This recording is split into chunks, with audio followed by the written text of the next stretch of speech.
Today, I'm going to randomly review one of my items on my desk. This time, it's going to be the Aula F75. F75, it has, that is very sticky. You could also change the color by doing this.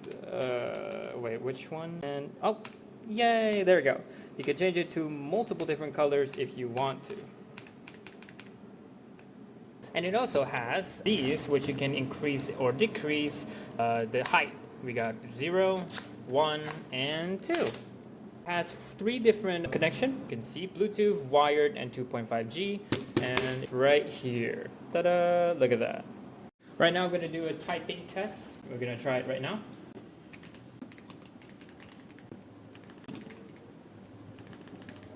Overall, I find this really amazing, especially I've been using this for 1 year. Albeit, I do need to clean it properly because this thing is very... I wouldn't recommend anyone touching this. I would not recommend anyone touching this, I'm gonna be honest. I'll make a part 2 where I will try to clean this whole keyboard. So, make sure we hit that 100 likes. Maybe. Who knows.